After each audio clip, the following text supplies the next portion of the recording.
to announce the members of the committee.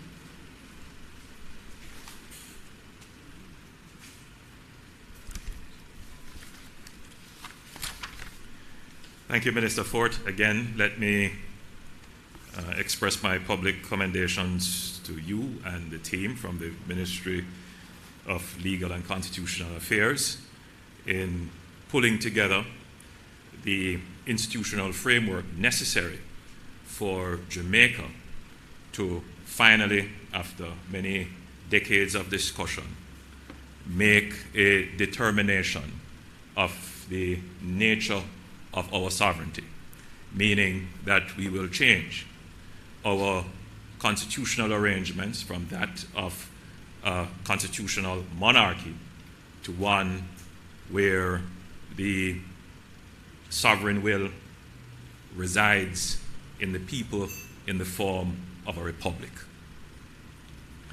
This is a monumental achievement. Once in a generation, once in a lifetime. We don't take it lightly. I want to be clear that this is not a political endeavor. Maybe I should use different terms. This is not a partisan endeavor. It is inherently political expression, but it is not partisan. And I want to give the public the assurance that whatever we do, we will be acting in the best interest of the people of Jamaica. We had the Vale Royal talks a few weeks ago, and I found it to be quite useful in bringing clarity and addressing concerns that have been raised. As a government, though we were determined to move the process along expeditiously, we recognize that it would not be as meaningful as it should be if we did not have the opposition on board. So that truly this is then not a partisan endeavor. And so we waited, we took the opportunity, and myself and the leader of the opposition, we had frank discussions, and we were able to find a pathway forward to the naming of members of the opposition to this very important commission. So I believe we are one step closer. It therefore gives me great pleasure to announce the committee, the Constitutional Reform Committee. The job of the Reform Committee is to obviously review the work that has already been taken place in this regard, to pull from that body of work what is relevant to today's circumstances, to give advice, and to guide the overall process. As I said earlier in the meeting before this one, there may be the view that it is a straightforward and simple task of just changing the name of the country from that of a constitutional monarchy to a republic. That is not the case. There are many legal steps that we have to go through, and there is the matter of a referendum, the outcome of which no one can predict. And so the steps leading up to that, the explanation and narrative to the people, how the public is engaged, and in particular in this environment and atmosphere where there are so many other issues pulling on the attention of the public. There are just so many risks that are involved. Nevertheless, the government is moving ahead with it, and we feel that we have the institutional and human capacity to address those risks sufficiently to get to the outcome which we all want, Jamaica as a republic. We can't take on the entirety of the problem. We are focusing on one element of it, which is the redefinition of the sovereignty of Jamaica to be that of a republic. There are other matters which, as we go along and we develop the institutional strength and capacity, we will take those on in the future. But for today, it is indeed my great privilege to announce the establishment of the Constitutional Reform Committee, to be chaired by the Honorable Marlene Malahoo Fort, KCJP MP, Minister of Legal and Constitutional Affairs. Please take your acknowledgement, Minister. Thank you, Prime Minister.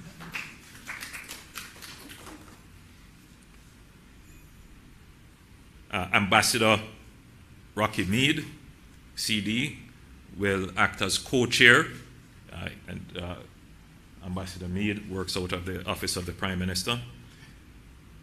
Dr. Derek McCoy, CD, JP, KC, Attorney General of Jamaica.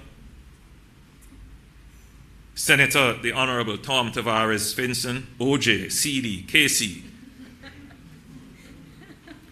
I have to do it formally. President of the Senate and the Commissioner of the Electoral Commission of Jamaica. Tom, the entire country knows you, but for those who don't, please stand and be acknowledged. His picture is on the screen too. And your picture is on the screen. Very good. Senator Ransford Braham, CD, KC, government senator. Senator Braham apologized. Senator Donna Scott Motley, parliamentary opposition, member of the Senate. Mr. Anthony Hilton, MP, parliamentary opposition, House of Representatives. We have an international constitutional law expert who is on the committee, Professor Richard Albert.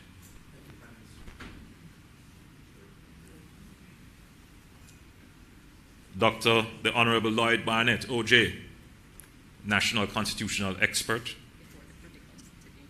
Oh, again, apologies for Dr. Barnett. Mr. Hugh Small, KC, consultant counsel and nominee of the Leader of the Opposition. Dr. David Henry, representing the wider faith-based society. Dr. Nadine Spence, representing civil society, social and political commentator in her own right. Mrs. Lalita Davis Mattis from the National Reparations Committee. And Mr. Sujay Boswell, youth advisor.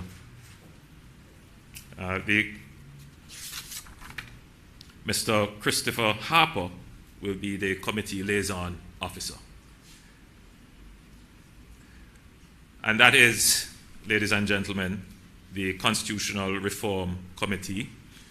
Their job is significant, and I thank all of them for giving of their time and effort, knowledge and guidance to the process.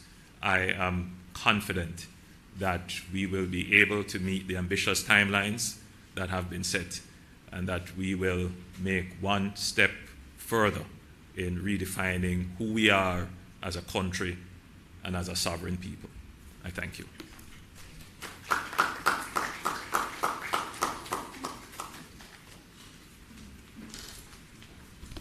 Thank you so much, Prime Minister. And we will now have a short Q&A, and we will only be accommodating questions in respect to the Constitutional Reform Committee. So if there's anyone among us who has a question, we have a mic. You can direct your questions.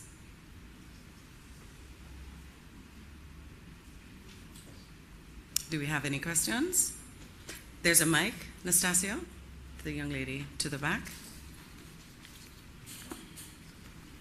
And tell us who you are and who is you are directing the question to. Thank you so much. Alicia Williams here from Television Jamaica. I'm a news reporter.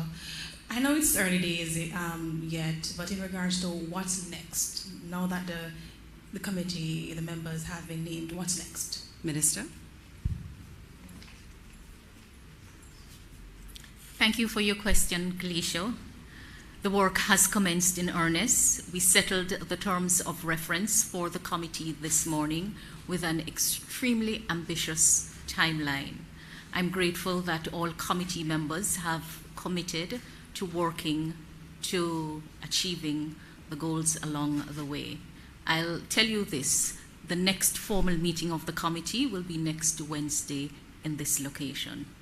I commit to keeping the nation abreast, not only through media engagement, but also with statements in the Parliament. So do stay tuned. But not for a moment should you underestimate what we are announcing today.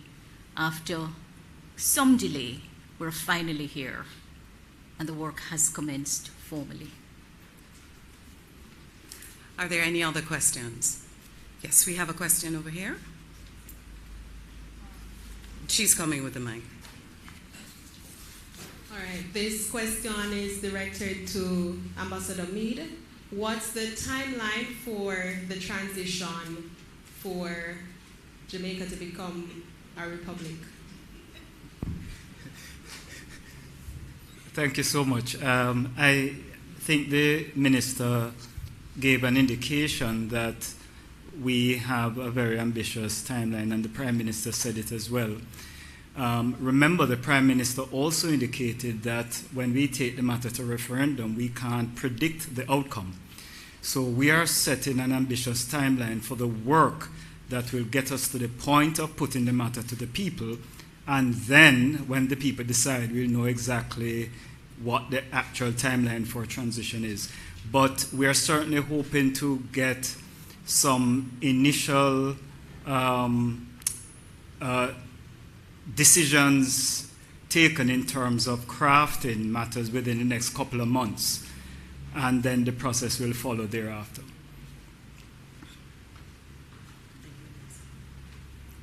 Anyone else with any other questions? Awesome. That means everybody is happy with what happened today. So we will conclude by thanking everyone this afternoon who joined us here in person and those who are online. The Constitutional Reform Committee is formed, and the work begins on Jamaica's transition from a constitutional monarchy to a republic.